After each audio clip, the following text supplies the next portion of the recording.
एक राजा ने अपने सैनिकों को सड़क के बीच में एक बड़ी चट्टान रखने के लिए कहा।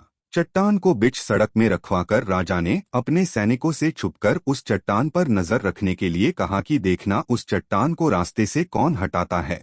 लोग उस जगह पर आते रहे और जाते रहे, लेकिन किसी ने भी उस चट्टान को रास्ते से हटाने की कोशिश नहीं की। उस चट्टान के पास से लोगों के गुजरने वालों में राजा के कुछ करीबी लोग और शहर के बड़े व्यापारी भी शामिल थे, और उनमें से कुछ लोग तो राजा को ही कोसने लगते कि क्या राजा इस चट्टान को भी रास्ते से नहीं हटवा सकता। लेकिन किसी ने भी उस चट्टान को रास्ते से हटाने का प्रयास नहीं किया। ऐसा काफी दिनों तक चलता रहा। एक दिन एक किसान अपनी सब्जियों के साथ उधर से गुजर रहा था। उसने चट्टान को रास्ते में पड़े देखा और सोचा कि सबको इस चट्टान की वजह से कितनी तकलीफ हो रही है। उसने अपनी मजबूत लाठी से उस चट्टान को एक तरफ धकेलने की कोशिश शुरू कर दी।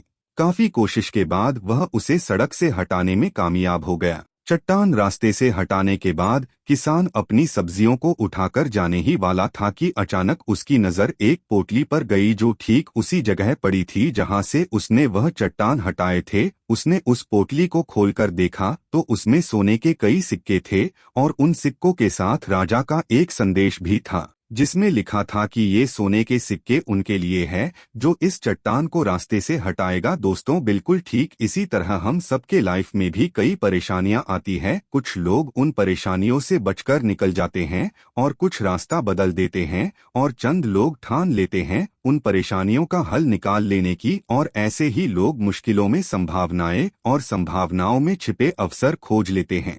मजबूत इरादे और नेक दिल के साथ किए गए कोशिशों के परिणाम हमेशा ही अच्छे आते हैं। इसीलिए जीवन के परेशानियों से घबराओ मत, बल्कि उन परेशानियों को हल करने की कोशिश करते हुए जीवन सफर में आगे बढ़ते रहो।